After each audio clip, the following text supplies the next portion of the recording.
परमात्मा स्वयं इस समय धरती पर अवतरित हो चुके हैं और वो हमें ये ज्ञान दे रहे हैं। हम आप सारे भाई बहनों का आह्वान करते हैं कि आप कम से कम 7 दिन अपना 1 घंटा निकालकर, यहीं आपके पास सेंटर है, उस सेंटर पे जाकर इस कोर्स को करें। कल से ही हम वहां पर राजयोग शिविर शुरू कर रहे हैं। सुबह को 7 से 8 और शाम को 7 से 8, 6 से 7, शाम को 6 से 7, सुबह को 7 से 8। यदि आप अपना समय निकालकर 1 घंटे का, जो भी आपको पसंद आए, चाहे सुबह चाहे शाम, मैं इतना वायदा आपसे कर सकता हूं अपने 31-32 सालों के अनुभव से। मैं 14 साल का था मात्र, 10th क्लास पास किया था, तब से मैं इस यज्ञ से जुड़ा हूं।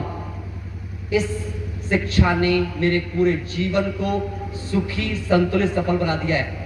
आज मैं यहाँ, बहुत सारी बहनें बैठे हैं, बहुत सारे भाई समर्पित जो सेंटर पर रहते हैं, परंतु मैं घर में अकेला रहकर, एक और कुमार भाई साथ रहकर के हम रहते हैं, है ना, और पूरी दुनिया में सेवाएं करते हैं। उसके साथ साथ खुद का बिजनेस करते हैं।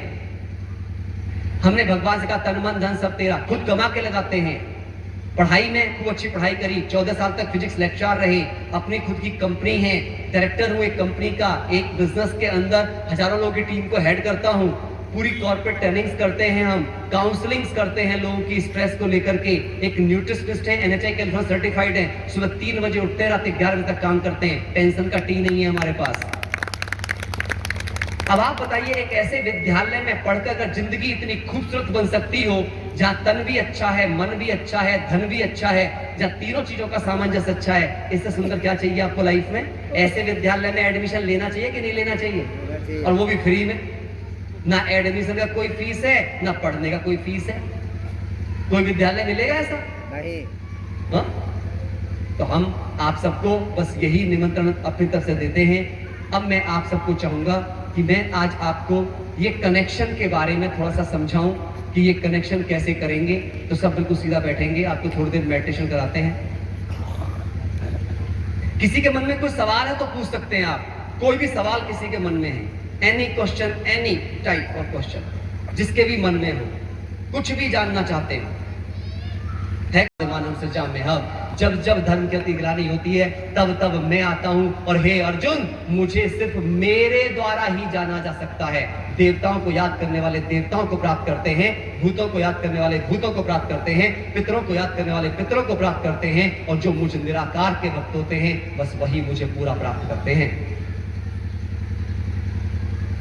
तो भगवान के विषय में उसे क्यों कहा गया स्वयंभू?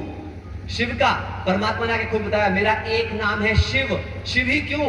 जाके डिक्शनरी देख लीजिएगा। शिव शब्द का अर्थ ही है कल्याणकारी। सिपर से आया है शिव, क्योंकि वो कण जैसा है, बिंदु जैसा है, इसलिए उसका नाम शिव है। और शिव शब्द का अर्थ है कल्याणकारी, और उसका एक नाम स्वयंभू है। क्या है? स्वयंभू। स्वयंभू मतलब जो स्वयं भू पर आकर अपना परिचय खुद देता है, जिसका परिचय उसके सिवाय कोई और नहीं दे सकता। जैसे एज ए प्रमोद कुमार, मेरे बारे में मुझसे ज्यादा यहाँ पर कोई नहीं जान सकता, चाहे कितने भाई हो, कितने बहनें हो, मेरे बारे में कुछ भी बोले, क्योंकि मैं वो नहीं हूं जो आपको बाहर दिख रहा हूं। मैं वो हूं जैसा मैं सोचता हूं, जैसे मैं देखता हूं, जैसे मैं चलता हूं, जैसे मैं महसूस करता हूं। हाँ कि ना? इंपॉर्टेंट है। तो भगवान इस समय धरती पर आ चुके हैं। हमारा संदेश है, यहाँ जो भी कोई हमारी आवाज सुन रहे हो, स्वयं परमात्मा शिव इस धरती पर अवतरित हो चुके हैं। ये ज्ञान किसी मनुष्य के द्वारा नहीं दिया जा रहा है, वो भगवान आकर के अपना परिचय स्वयं दे रहा है कि बच्चे, मैं शिव हूं और तुम एक आत्मा हो, और जब तुम आत्मा, अपने को आत्मा समझकर मुझसे संबंध जोड़ोगी, तब तुम मुझे पूरा प्राप्त कर लोगी। भगवान को अंग्रेजी में गॉड भी कहा जाता है। G for generator, O for operator, D for destructor. जो तीनों कर्तव्य करे उसी को परमात्मा कहते हैं।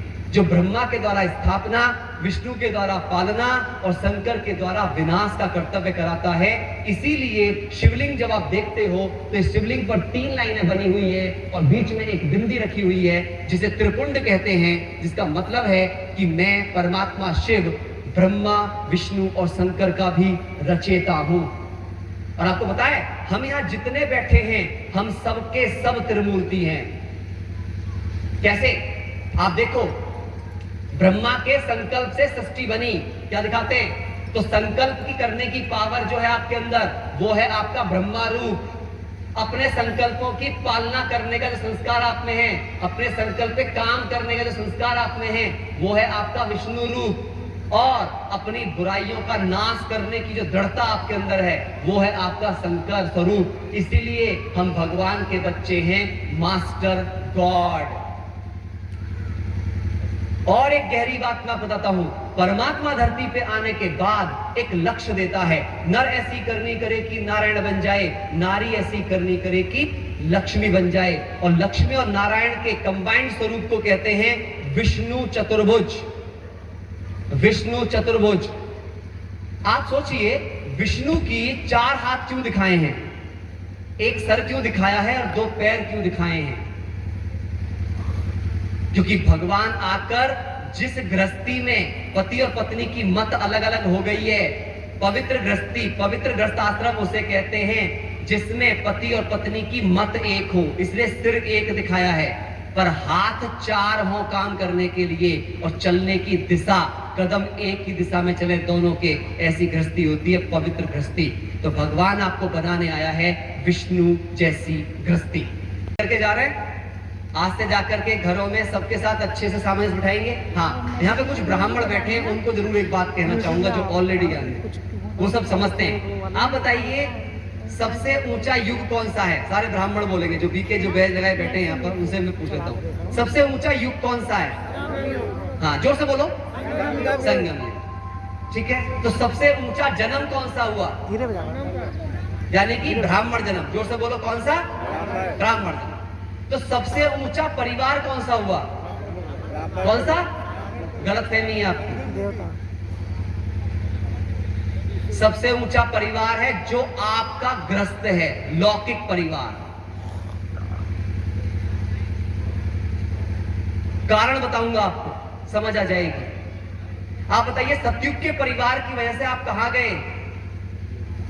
सतयुग के परिवारों में जीते जीते आप कहां आ गए थे? गिर के त्रेता में। त्रेता के परिवार की वजह से कहां आए थे? द्वापर के परिवार की वजह से कहां आए थे? लेकिन इस कलयुग के परिवार की वजह से कहां आए? संगम पे। और संगम से कहां जाने वाले हो? किस परिवार की वजह से चढ़े हो?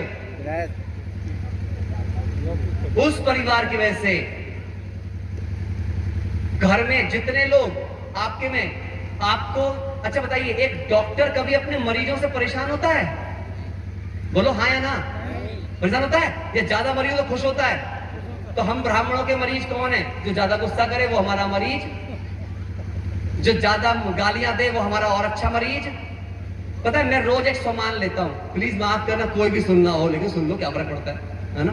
क्या मैं रोज एक सामान देता हूं आपको? मैं पागल खाने का डॉक्टर हूं, मैं नर्स हूं। पागल खाने के डॉक्टर के लिए पागल क्या होते हैं? क्या होते हैं? मरीज, कमाई का साधन। अच्छा, अब मैं सोचता हूं, जो लोग विकारों में पागल हैं, वो हम रूहानी डॉक्टरों के लिए क्या हैं? पेशेंट हैं। अब बताओ, लोग गुस्सा करना बंद कर दो, हमारा धंधा चौपट हो जाएगा। सारे बच्चे अपने आप ही पढ़ने, तो मास्टर जी क्या करेंगे फिर? हाँ कि ना? मेरी बात समझ में आ रही है? तो आज के बाद अपने परिवार को सबसे ज्यादा थैंक यू कहना, क्योंकि यही परिवार है जो आपका कर्जा चुकवा रहा है, वही परिवार है जो आपके गुण बढ़वा रहा है। इसलिए घर में जितने विरोधी हो, आपके पड़ोस से विरोधी हो, रिश्तों में जितने विरोधी हो, रोज उनको थैंक यू बोलो। रोज। आपकी वजह से जीवन बन गया हमारा, आपके से भगवान मिल गया हमको, आपकी वजह से सतयुग जाने वाले हैं हम, आपकी वजह से। शुक्रिया। आप बताइए, अगर भारत में अंग्रेज नहीं आते, क्या कोई महात्मा गांधी नाम का व्यक्ति होता? नहीं। अगर भारत में मुगल नहीं आते, कोई महाराणा प्रताप या शिवाजी जैसा व्यक्ति होता? नहीं। इसका मतलब हर बुराई ने एक हीरो को जन्म दिया है। रावण ना होता तो कोई राम ना होता, कंस ना होता तो कोई कृष्ण ना होता, कौरव ना होते तो कोई पांडव ना होता। इसका मतलब साफ है कि हमारे चारों तरफ यदि कुछ ऐसे लोग हैं कि जिनके जीवन में विकार हैं, तभी तो हमारी निर्विकारिता की वैल्यू है। हाँ कि ना? तो अपने से जो भी ऐसे लोग हैं, उनसे नफरत करनी चाहिए या प्यार? एक नर्स अपने मरीज से प्यार करती है कि नफरत? चाहे वो कितना भी टूट फूट गया हो, फटा पड़ा हो, खून निकल रहे हो, तो भी नर्स प्यार से पट्टी करेगी, घृणा नहीं करेगी। ठीक है? तो आज से क्या करेंगे सबको शिकायत कम, शुक्रिया ज्यादा करने से जिंदगी आसान हो जाती है। तनाव है ही नहीं, दुख है ही नहीं, चिंताएं है ही नहीं। चलो तो अपने को आत्मा समझेंगे, सब सीधा बैठेंगे, फील करो 2 मिनट के लिए सभी गहरे, बिल्कुल एकदम शांत हो जाएं, सीधा बैठें, बॉडी बिल्कुल सीधी, रीढ़ की हड्डी सीधी, और हिलना नहीं है जरा भी। और दोनों हाथ ऐसे कर लें, ऐसे हथेली ऊपर की ओर, और हाथ को ऐसे नीचे रख लें, नीचे रख लें, अपने पैरों पर रख लें, लेकिन ऐसे रखें। ये सबसे ओपन ऊर्जा ग्रहण करने की चीज होती है। और बस कुछ भी विचार,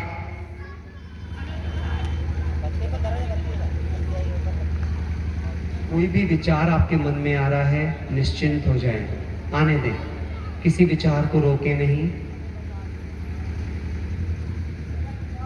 बस केवल अपने मस्तक में एक सीन देखें, जैसे आपके मस्तक में एक एलईडी जग रही है, जैसे कहीं किसी होल्डर में बल्ब लगा होता है, ऐसे बिल्कुल अपने मस्तक को महसूस करें कि आप एक छोटे से बल्ब की तरह चमक रहे हैं। बिल्कुल ऐसा देखें जैसे किसी कमरे में अंधेरा है, वहां बल्ब चलता है तो उजाला हो जाता है।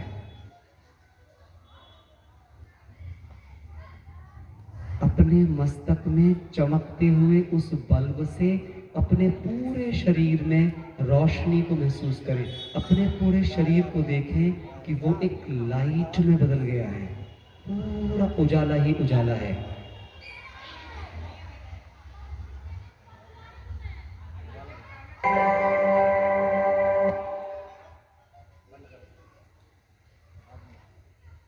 महसूस करें कि ऊपर से महाज्योति, एक बहुत तेज लाइट बिल्कुल आपके सर पे पड़ रही है। फील करें, क्रिएट करें मन ही मन, एक बहुत तेज लाइट ऊपर से आ रही है जो आपके मस्तक पे पड़ रही है, और वो आपकी लाइट को और तेज कर रही है। और वो लाइट धीरे धीरे आपके पूरे शरीर में समा रही है,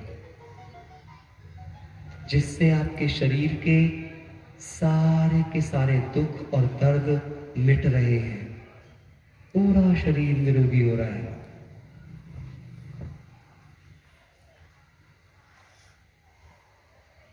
और कोई विचार आ रहा है, सोच, कुछ मत करो उसके साथ, आने दो, लेकिन आप इस बात को कॉन्शियसली सोचो।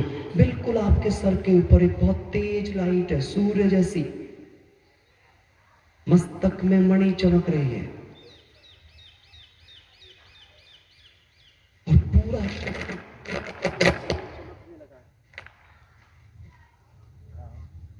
पूरे शरीर में लाइट ही लाइट है। आपका चेहरा लाइट से भर गया है, गर्दन लाइट से भर गई है। आपके ओम शांति। भाई जी के लिए तालियां हो जाएं। डोज मिली, खुराक मिली। खुराक मिलने के बाद क्या होता है? ताकत आ जाती है, एनर्जी आ जाती है। तो सबके चेहरे कैसे होने चाहिए? मुस्कुराते हुए, जैसे भरपूर हो गए। अब इस ज्ञान का लाभ आज ये 3 दिन तक ही करना था या आगे भी चलना है, कंटिन्यू करना है? सभी भाई बहनों से रिक्वेस्ट है 5 मिनट के लिए अनाउंसमेंट सुन के जाएं। तो कल नए भाई बहनों की सुबह, कल जो हमारे बीके भाई बहन हैं उनकी मुरली क्लास होगी सेंटर पे सुबह 6:30 से 7:30 बजे तक। और उसके बाद जो भी भाई बहन कोर्स करना चाहते हैं, जो फर्स्ट टाइम आए या जिन्होंने ये शिविर अटेंड किया, ये सेमिनार अटेंड किया, वो आगे भी कंटिन्यू रखना चाहते हैं, हाथ उठाएं। कौन कौन आगे करना चाहते हैं? रोटी एक दिन खानी चाहिए या रोज खानी चाहिए? एक दिन खाने से पेट भर जाएगा, एनर्जी आ जाएगी। जिस तरीके से शरीर को खाना रेगुलर चाहिए, रूटीन में चाहिए, उसी तरीके से आत्मा को भी ये खुराक, ज्ञान की खुराक रोज चाहिए। तो जैसा भाई जी ने बताया कि शिविर आगे हम रखेंगे, कंटिन्यू करेंगे सेंटर पर। सबसे पहले तो सेंटर का एड्रेस है सी ब्लॉक में, सरस्वती ज्ञान मंदिर के सामने आवास निवास कॉलोनी में। सभी को पता होगा ना, यहाँ पे सेंटर है, ब्रह्मा कुमारी आश्रम है, तो यहाँ पर आवास विकास कॉलोनी में।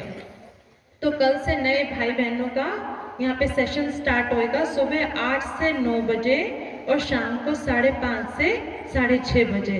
आप सभी रेगुलर आए।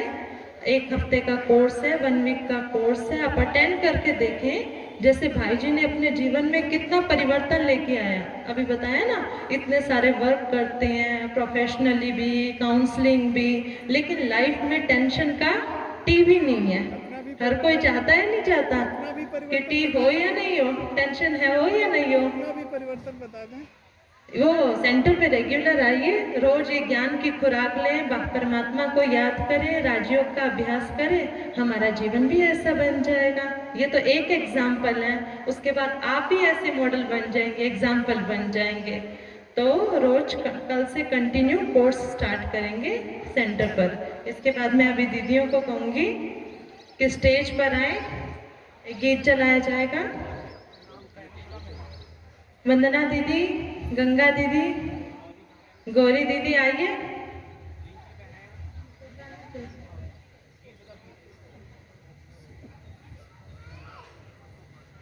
आइए स्टेज पे आइए। रिंकी दीदी आइए। शिव शक्तियां आ गई।